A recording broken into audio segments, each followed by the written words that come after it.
નમસ્કાર દર્શક મિત્રો, હું છું રૂપલ વણિજિયા. સંપૂર્ણ ન્યૂઝમાં આપનું સ્વાગત છે.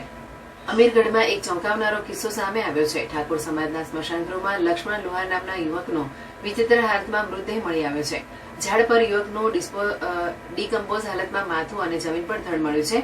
આ મામલે પોલીસે સ્પષ્ટતા કરી છે કે આ હત્યા નથી, જોકે જાનવરોએ મૃતદેહને ખેંચી લઈ દૂર લઈ જવાનો પ્રયાસ કર્યો હોવાનું અનુમાન લગાવવામાં આવી રહ્યું છે.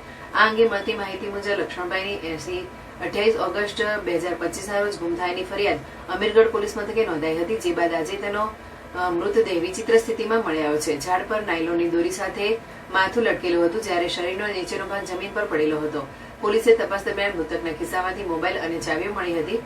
પરિવારજનોએ મૃતદેહની ઓળખ કરી હતી. પ્રાથમિક તપાસમાં એવું જાણવા મળે છે કે જાનવરોએ મૃતદેહને ખેંચીને દૂર લઈ જવાનો પ્રયાસ કર્યો હતો.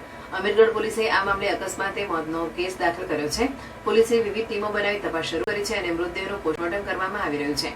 આગળની તપાસ ચાલુ છે. આ અંગે બનાસકાંઠા ડીવાયએસપી બીએમ પરમારે જણાવ્યું હતું કે લક્ષ્મણ લુહાર નામના વ્યક્તિની અમીરગઢ પોલીસ મથકે 28 ઓગસ્ટ 2025 રોજ ગુમ થયાની જાહેરાત દાખલ કરવામાં આવી હતી.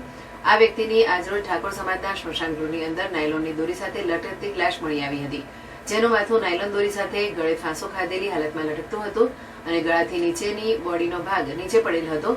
પોલીસ દ્વારા તપાસ કરતા મૃતદેહના ખિસ્સામાંથી મોબાઈલ તેમજ ચાવી મળી હતી, જેથી તેમના પરિવારજનોને બોલાવી ખાતરી કરતા જેમનો ગુમ થયેલા વ્યક્તિની જ લાશ હોવાનું સામે આવ્યું છે. આ મૃતદેહને જાનવર દ્વારા ખેંચીને દૂર લઈ જવામાં આવ્યો હોવાનું પ્રાથમિક દ્રષ્ટિએ જણાવ્યું છે. આ અંગે અમીરગઢ પોલીસ સ્ટેશન ખાતે અકસ્માતે મોતનો ગુનો દાખલ કરવામાં આવ્યો છે. જોકે મીડિયામાં આ એક હત્યાનો બનાવ હોય એવી પણ સંભાવના સેવાઈ રહી છે, પરંતુ આવો કોઈ પ્રકારના પુરાવા હાલ મળ્યા નથી. આ અંગે પણ પોલીસે વિવિધ ટીમો બનાવી તપાસ કરી રહી છે. અમીરગઢ પોલીસ દ્વારા મૃતદેહનો પીએમ કરાવી આગળની તપાસ ચાલુ છે.